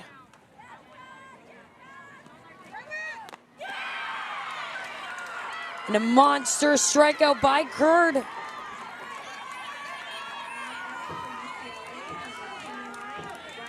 And every time an offense has been threatening to score, the way the pitchers and the defense stepping up. And Curd going back to the rise ball. It has been her bread and butter all game long. A huge strikeout for Duke. And we've now seen this twice with 2 outs where Coach Young has taken a second, go over to Curd, each time making her laugh, smile a little bit, but you could tell just how intentional she wants to be and knowing that UCLA has been able to throw so many punches after 2 outs. One last quick word from Coach Young. Cute little handshake between the battery. And I think that, to your point, Cassidy Curd is the type of pitcher, she has a lot of emotion, and I love the way that she plays with it. I love the way it fuels her. So in these big moments, getting her to be that relaxed athlete, that relaxed pitcher, that's when you're going to get the best stuff out of Cassidy Curd.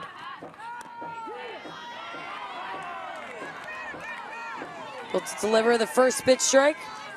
Riley Slimp looking to continue on a hot weekend that's been at the plate for her so far. Garcia at third base, Pinito at first.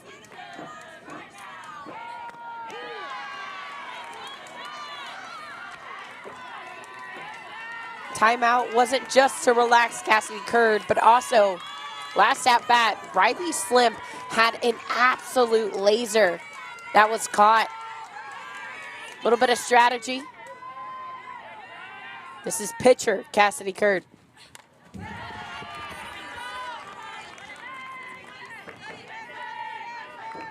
And even the timeouts feel like it almost is trying to quiet down the dugout of the Bruins that builds with every single hit, break up that momentum a little bit. So you see Curd trying to create her own momentum right here. Work out of a jam, keep this game scoreless.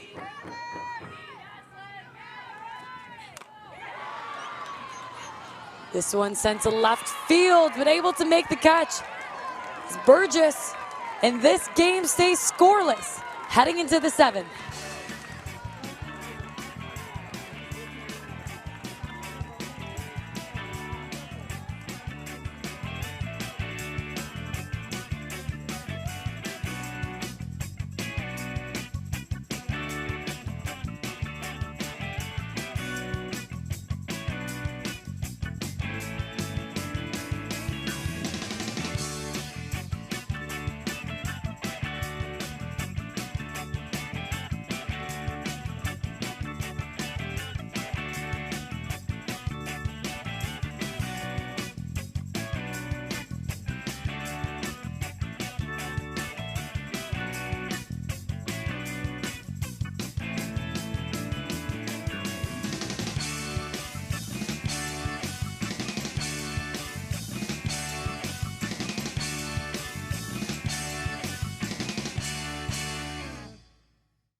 A pitcher's duel, a defense duel here on Wrigley Field in Cathedral City has led us all the way to here.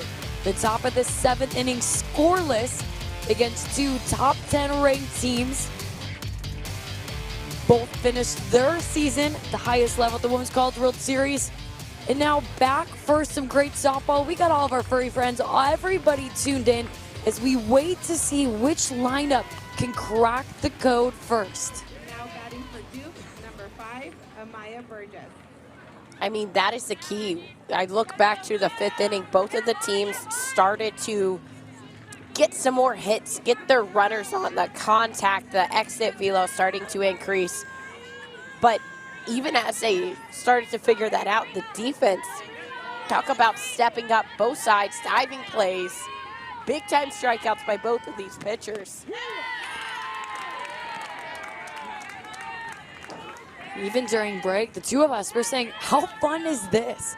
I mean, to get a matchup in week 3, the back and forth, seeing both of these players just step up.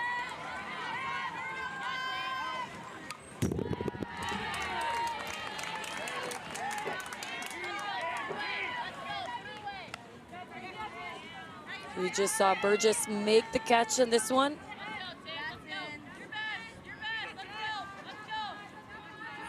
Now she has an opportunity to go from defense to offense, get some momentum started for her Blue Devils. And a late hold. This one, they'll give it to her. Tinsley as well as Kurd just working the rise ball. A lot of late break from Tinsley, high velocity.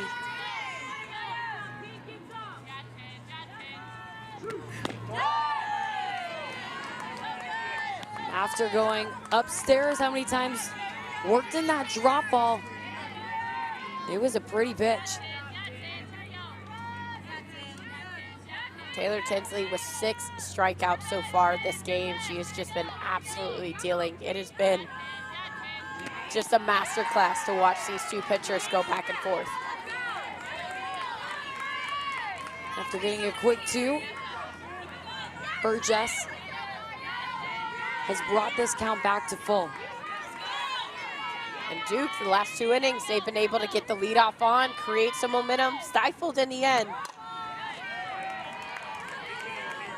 But we all know, especially this late in the game, in the 7th inning, how important getting that leadoff is, getting that runner into scoring position. Burgess doing her best to stay in a battle.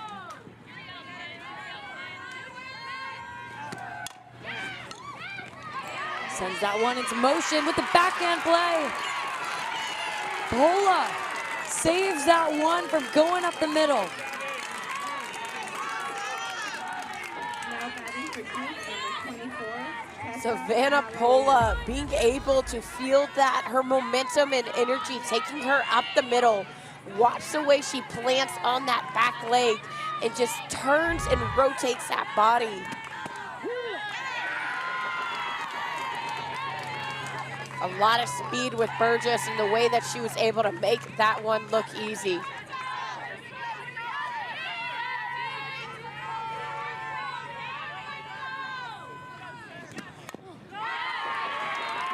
Malaulu up against her former teammate.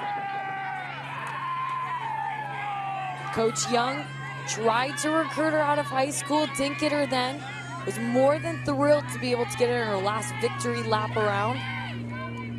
And the feeling has been very mutual about that it was the right fit in the final season of Malaulu.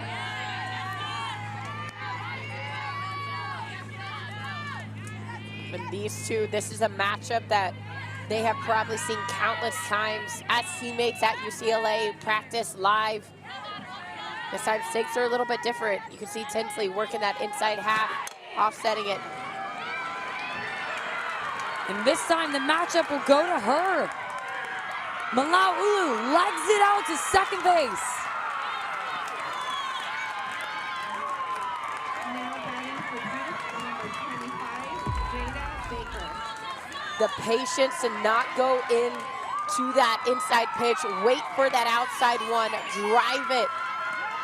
the extension on that one, the way that she was able to carry that over. In this Duke dugout, they are fired up. Coaches love it, the fans love it. What a moment for her. And facing her old team. A lot of love between Ulu and her teammates before the game began.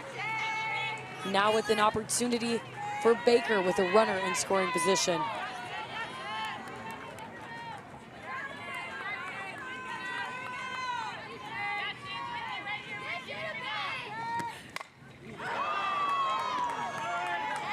The changeup that was hung will draw foul.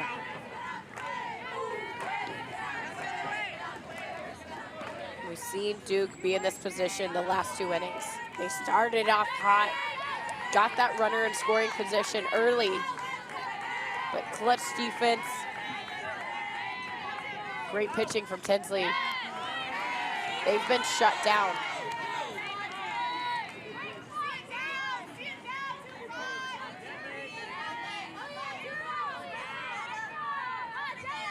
Duke, this last inning, a chance to score, just trying to see that ball, zone it down, go after something lower in the zone that they can drive. Every time the runner's in scoring position. Go ahead, keep going. Well, that is where you see Taylor Tinsley work that low rise. It starts mid-thigh. You think, okay, this is the one that I want. I'm zoning it down. And by the time you swing, it ends up right at the letters. And down goes Baker.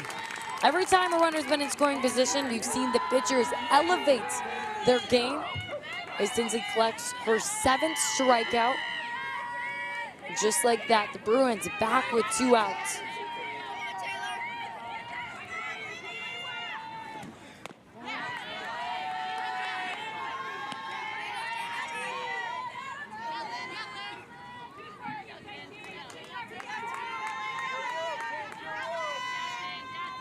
The way Tinsley stays committed to the routine between every single pitch.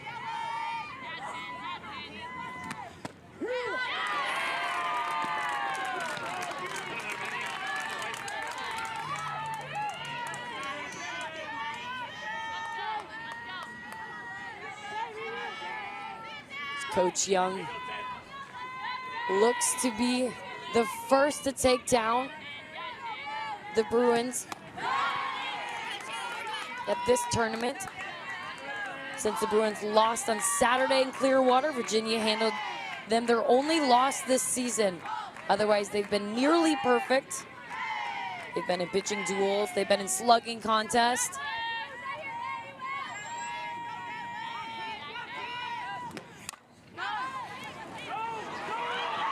A shallow pop-up. This one will fall. The runner goes home. And it's the Blue Devils, the first to get on the board.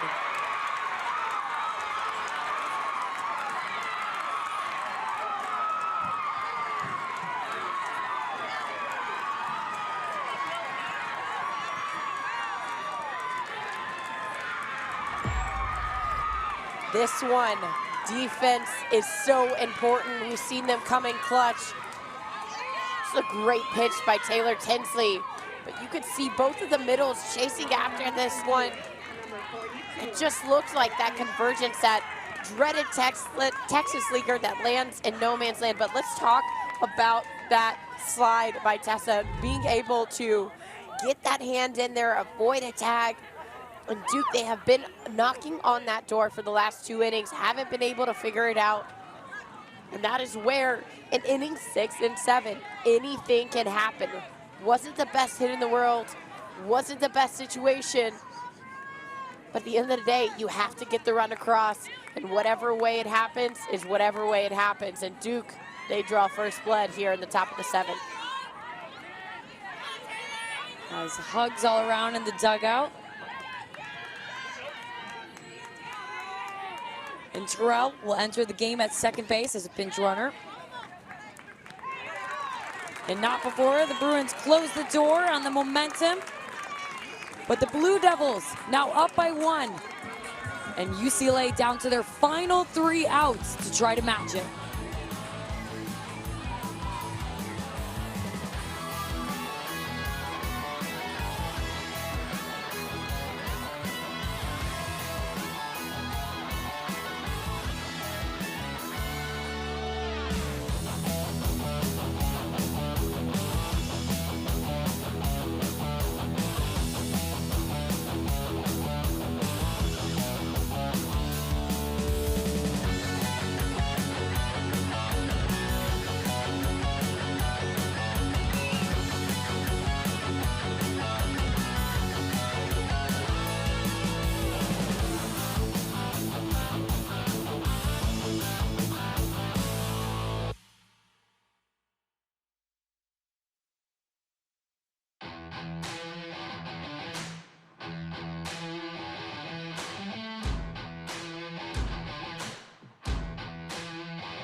In the top of the 7th, the Blue Devils finally able to break through.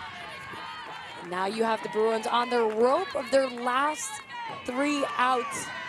But the drama continues of the back and forth battle between both aces.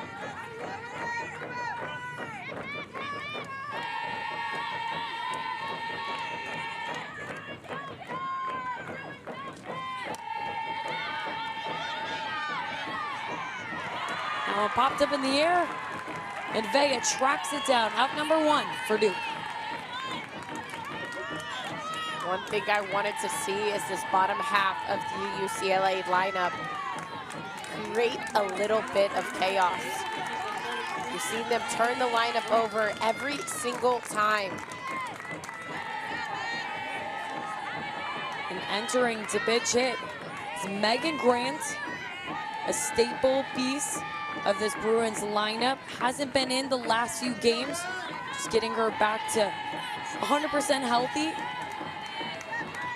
But I do not blame Coach Inouye Perez for putting in her junior slugger.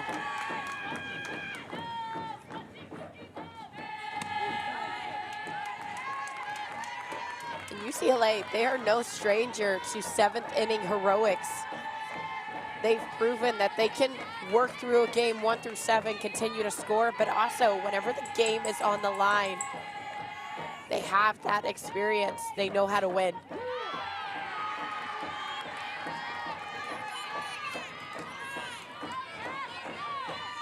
Grant coming up in so many clutch situations for the Bruins over the past 3 years. Everyone refers to her as Chef Meg. Her brother's even in the stands proudly wearing a jersey of that.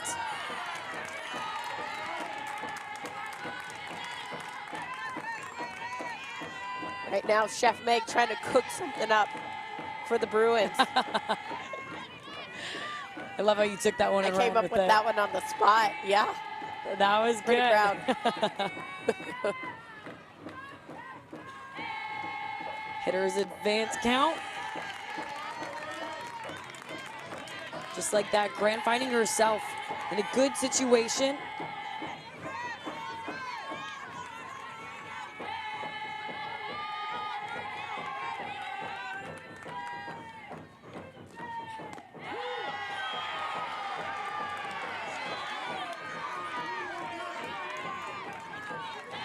You could see the emotions on Grant on that one, getting ready to throw the bat for ball 4. Blue will keep her there. Seen that a few times today from both sides.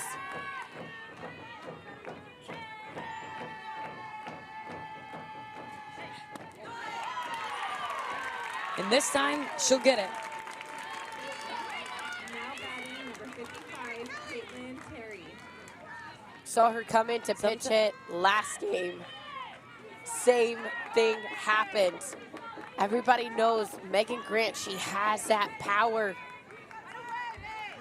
2 back-to-back walks, but that's what you want if you're UCLA. Get that lead off on. Give your team a chance to score. Sometimes all it takes is the intimidation factor of understanding what Grant has done before.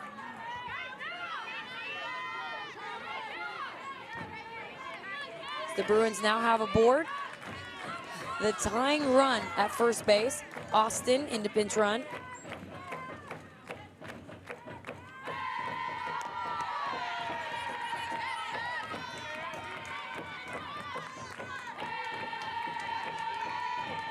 It's Caitlin Terry. We'll look to move her over. Very used to being in this position. We're used to seeing her on the other side of this position. Seen her since that first at bat. Transition over to the slap. We've seen her running through almost every single pitch. Spoke on the barrel control, the rise ball. Cassidy Curd finds herself 0-2.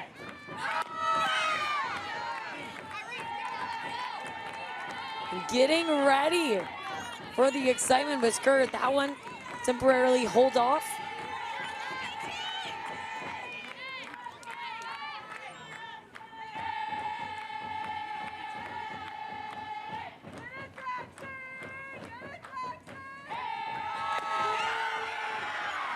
And this time, Curd able to celebrate out number 2. You see Mlau Ulu making her way over. An extra little bit of love with 1 out on the line. Cassidy Curd has done a phenomenal job keeping a very powerful UCLA offense to a minimum. We've seen the Blue Devils upset number 2 Florida last weekend. An opportunity to do so against number 4, the Bruins.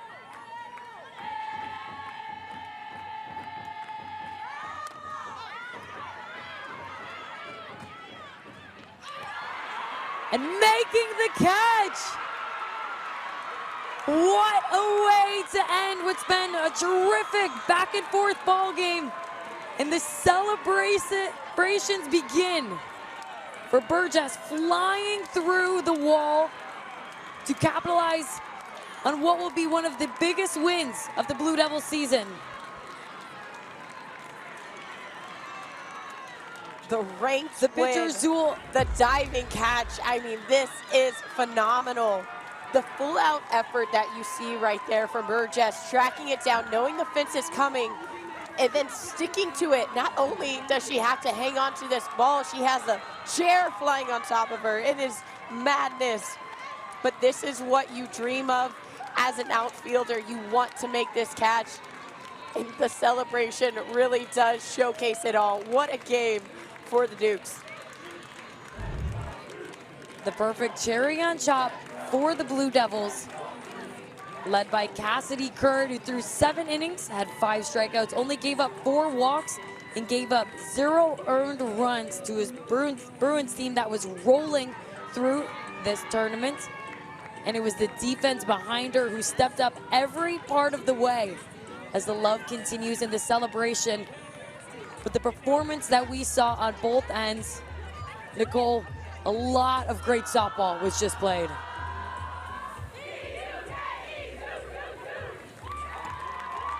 So much good softball, a battle back and forth, the defense, the pitching.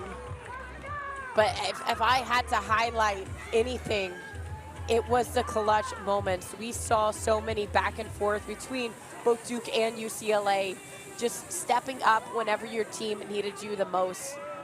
And I feel like there's no better way to tie off that win than that catch that we saw out in left field. And a big moment for Cassidy Curd and this Duke team. A huge, huge win. And what's so special is you can tell how much this moment means to these Blue Devils. You see the hugs all around between families, between players and staff. You see the Tessa Malau-Ulu family proudly rocking her in the stands. And both of these teams primed with the rosters to make a deep run this season and just to be able to battle on week 3. The Blue Devils come out on top, but even if you're the Bruins, to know you also stay toe-to-toe, and they walk out with a lot of ranked wins. And what a moment for the Blue Devils, but also a continued learning experience for the Bruins. And here we have the one who sealed the deal for the Blue Devils, running through a wall to do so, Amia Burgess.